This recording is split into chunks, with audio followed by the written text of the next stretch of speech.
Good morning दोस्तों, भव्य रामपुरी blogs की एक और वीडियो में आपका स्वागत है। दोस्तों आज है 2 अप्रैल और हम जा रहे हैं रामपुरा मुरादाबाद के बीच में जो मुन्ना पांडे के पास टोल प्लाजा है वहाँ पर।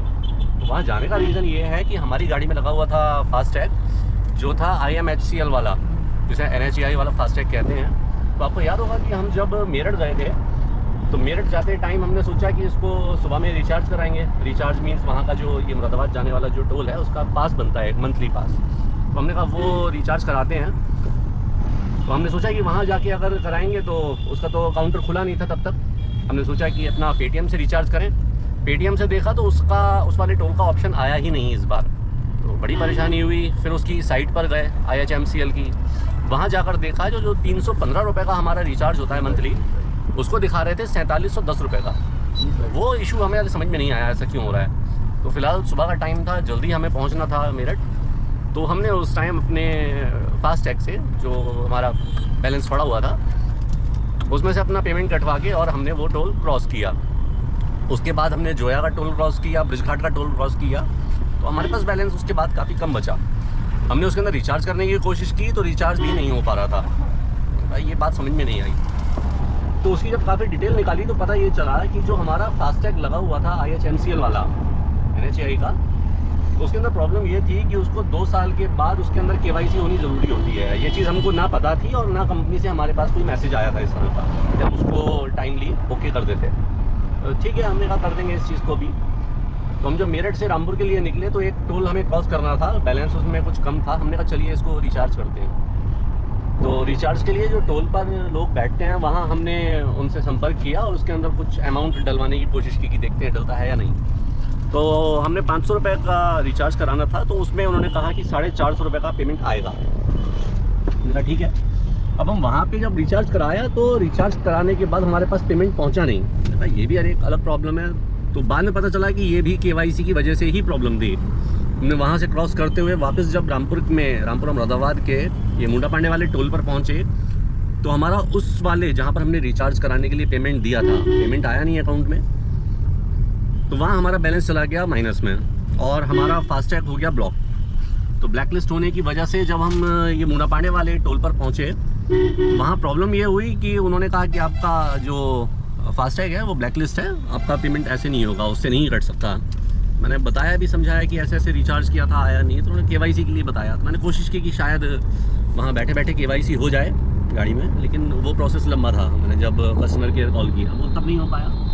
तो बहरहाल हमने कहा कि चलो इसको कैश गाड़ी निकालने की कोशिश करते हैं। तो कैश की एक बड़ी मज़ेदार बात ये थी कि जो हमारा 1 वे का टोल 140 रुपीज़ कटता, तो कैश में उन्होंने 140 ना लेने की बजाय 280, दैट मीन्स डबल वहाँ से हमसे पे किया। तो ठीक है, रात को घर पहुँचना था, हमने वो पे करने के बाद आए। फिर हमने कस्टमर केयर बात की किस तरीके से KYC ओके होगी, KYC के लिए बात करके कोशिश की। फ़िलहाल वो हमारा ऑनलाइन काम हुआ नहीं। तो हमने सोचा भी कि ठीक है, ये वाला जब बार बार KYC की प्रॉब्लम होगी तो उसको हटा देते हैं और इसमें हम पेटीएम का फास्टैग लगवाते हैं, जिससे कि आने वाले टाइम में कोई परेशानी पेमेंट वगैरह की ना हो, रिचार्ज भी हो सके आराम से। जब वहाँ कांटेक्ट किया तो पता चलता है कि जब तक आपका वो वाला पहले वाला फास्टैग आपका उसमें ब्लॉक है या ब्लैक लिस्ट है, आप दूसरा या अपना फास्टैग इशू नहीं करा सकते। तो हमें पहले उसको ओके करना था। उसके KYC के लिए हमने आदमी से संपर्क किया, उसने हमारी KYC कराई, जिसको लगभग हमें 10-12 दिन के बाद हमारी KYC हो पाई, सारे डॉक्यूमेंट्स देने के बाद। काफ़ी टाइम लगा। उस बीच में ये परेशानी, कहीं भी हमें जाना था तो गाड़ी से जाने पे टोल के पैसे हमारे फास्टैग से कट नहीं सकते थे, तो हमें हर जगह कैश पे करना पड़ता था। ये काफ़ी परेशानी हुई उसके अंदर। तो आखिरकार आज कॉल आया कि आपका फास्टैग में KYC ओके हो गई, आप उसमें कुछ बैलेंस डालिए और आपका वो स्टार्ट हो जाएगा। तो हमने उसमें एक मिनिमम सा बैलेंस डालते हुए उसको माइनस की जगह प्लस में उसका अमाउंट लिया और हमने कहा आने वाले टाइम में ये फिर परेशान कर सकता है, तो इससे अच्छा कि हम इसको पेटीएम वाला फास्टैग ले लेते हैं, उससे कोई परेशानी आएगी नहीं। तो यही सारा प्रोसेस करने के लिए आज हम जा रहे हैं मुंडा पांडे वाले टोल प्लाज़ा पे। वहाँ देखते हैं कौन कौन सी फैसिलिटी हैं, कौन कौन सा बैंक का सिस्टम है। और अगर आपको भी पता हो कि कौन से फास्टैग में इजी रहता है गाड़ी चलाना, कि जिसमें पेमेंट वगैरह की भी कोई प्रॉब्लम ना आए, आपका इजीली डिटेक्ट होता रहे। क्योंकि सुना है कि जो एयरटेल का या किसी और बैंक से भी अगर हम लेते हैं तो कुछ ना कुछ इश्यूज़ रहते हैं पेमेंट को लेकर। तो आप कमेंट करके बताइएगा कि किस फास्टैग को चलाने में ज़्यादा आसानी रहती है, किन लोगों ने क्या क्या मुसीबतों का सामना किया है इन चीज़ों को लेकर। और जहाँ तक मुझे लगता है एक चीज़ ये अच्छी नहीं है कि हाँ, किसी ना किसी के साथ कभी कोई प्रॉब्लम है और उस टाइम वो बंदा उसमें पेमेंट नहीं डाल पाया अपने फास्टैग के अंदर, तो पेमेंट जब नहीं डाला है तो उसको इतनी बड़ी पेनल्टी नहीं होनी चाहिए कि आप जो 140 रुपीज़ का टोल जो कटता है तो 140 आप उससे कैश ले लीजिए, तो उल्टा पेनल्टी के तौर पे वो 140 की जगह 280 रुपीज़, दैट में हर जगह पे आपको डबल पे करना है वन साइडेड, और दूसरी तरफ से आओगे तब भी आपको डबल पे करना है। तो इस चीज़ का भी कोई ना कोई सॉल्यूशन होना चाहिए और देखते हैं भविष्य में इसको लेकर क्या क्या सुविधाएँ और मिल सकती हैं या क्या ठीक हो सकता है। बहरहाल ये बड़ी एक लंबी प्रॉब्लम थी, काफ़ी लंबा डिस्कशन हुआ इसके ऊपर, तो देखते हैं आगे चलते हैं और करवाते हैं अपना फास्टैग कोई दूसरा वाला।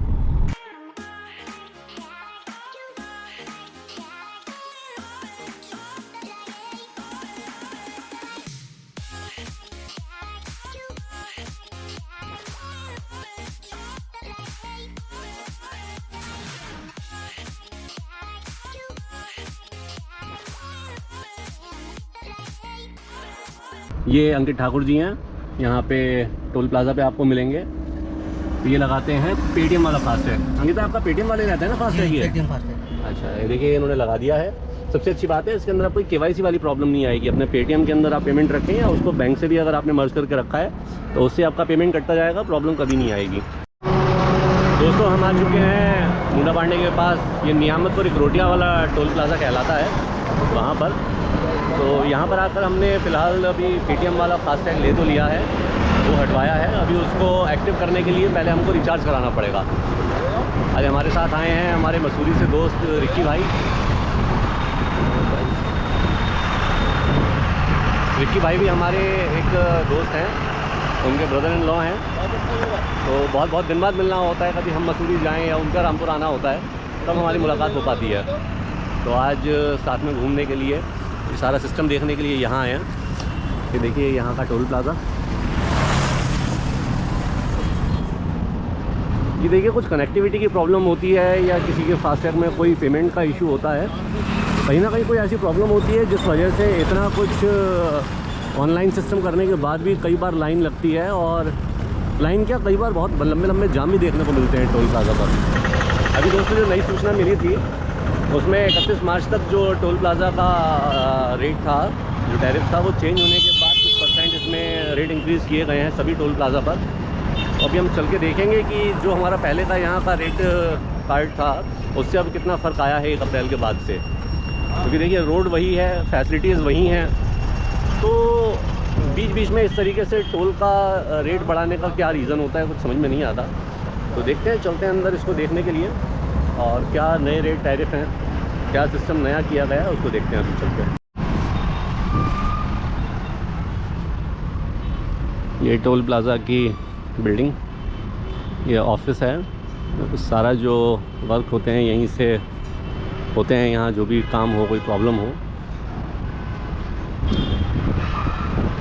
देखिए दोस्तों, ये 1 अप्रैल से 1 महीने का जो आपका पास है वो 330 रुपये का बनेगा। इससे पहले ये 315 रुपये का होता था, तो 15 रुपये इसमें बढ़ा दिए हैं। तो 330 रुपये महीने के हिसाब से 2 महीने 3 महीने का आप रिचार्ज कर सकते हैं। और कॉमर्शियल व्हीकल का ये है अब 1 महीने का 1980 रुपये। तो ठीक है, हर चीज़ के रेट बढ़ रहे हैं तो इसके ऊपर भी अब तो देना ही पड़ेगा, गाड़ी चलानी है तो। दोस्तों यहाँ पे ऑफिशियल वर्क्स का टाइम सैटरडे और संडे को सुबह 9 बजे से शाम 6 बजे तक रहता है सिर्फ, और बाकी के दिनों में मीन्स मंडे टू फ्राइडे सुबह 8 बजे से रात 12 बजे तक आपको सारे काम होते हुए मिलेंगे यहाँ पर। कहीं पर भी 10-11 बजे भी आप आएंगे आराम से, लेकिन 12 बजे तक का टाइम है ऑफिशियल। यह काउंटर, यहाँ से आप अपना रिचार्ज करा सकते हैं मंथली। कोई नया पेटीएम नया फास्टैग ले रहे हैं उसको भी आप एक्टिवेट करा सकते हैं। दोस्तों जो हमने दिखाया था जो 1 महीने का 330 रुपये का अब रिचार्ज हो गया है, पहले ये 315 रुपये का था। तो उसी तरीके से आप पर ट्रिप जो पहले 140 रुपये का, जो पहले 140 रुपये का 1 महीने का था, और सॉरी जो पहले 140 रुपये का 1 साइडेड था और रिटर्न उसमें आपका जाता था 210।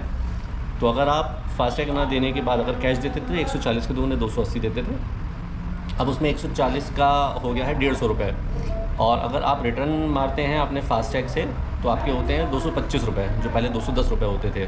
तो अगर आपके पास फास्टैग नहीं है और अगर आप कैश दे रहे हैं तो 150 रुपये वाला काम अब आपका होगा 300 रुपये में। तो देखिए 300 रुपये में तो आप एक तरफ से जाएंगे और 300 रुपये में एक तरफ से आएंगे अगर आपके पास फास्टैग नहीं है। और अगर आप लोकल के हैं, जैसे हम यहाँ पे मूना पांडे के पास रामपुर में रहते हैं, तो हमें जो पास बनेगा वो 1 महीने का बनेगा 330 रुपये का। तो सिर्फ एक ट्रिप के ही पैसे हमारे पूरे महीने में लग जाते हैं। अगर आपने 2 ट्रिप भी लगाए तो आपके पैसे पूरे इसमें डिलीट हो जाते हैं। तो ज़्यादा कोशिश यही रहती है सबकी कि फास्टैग लगवाया जाए, कैश से बचा जाए, उसमें सुविधा भी रहती है। तो अच्छा है, लेकिन हाँ थोड़ा सा महंगा हो गया है टाइम टू टाइम। जहाँ तक मुझे ध्यान है शायद 260 या 270 रुपये से जो रेट बढ़ने शुरू हुए थे, अब ये 330 रुपये तक आ गए हैं। तो ठीक है, धीरे धीरे सुविधा मिल रही है पैसा खर्च करने के बाद। तो दोस्तों ये फास्टैग का रिचार्ज जो मंथली है, वो पहले इस टोल का हमें पेटीएम पर भी रिचार्ज हो जाता था, लेकिन अब कुछ टाइम से प्रॉब्लम आ रही है कि अब ये पेटीएम पर रिचार्ज नहीं होता। तो कभी भी आपको निकलना हो टाइम से निकलें और यहाँ ऑफिस से ही इसका रिचार्ज होगा। तो जिसका टाइम मैंने आपको बताया, मंडे टू फ्राइडे सुबह 8 बजे से रात को लगभग 12 बजे तक, और सैटरडे संडे सुबह 9 बजे से शाम 6 बजे तक का इसका टाइम रहेगा। तो टाइम से अपना रिचार्ज करा लीजिए जिससे आपको प्रॉब्लम नहीं हो। और पेटीएम के अंदर आप या जिस कंपनी का भी आप फास्टैग चलाते हैं उसके अंदर पेमेंट डाल के रखें, आपकी ना तो कभी गाड़ी फंसेगी और ना कोई देर होगी, कोई प्रॉब्लम नहीं आएगी।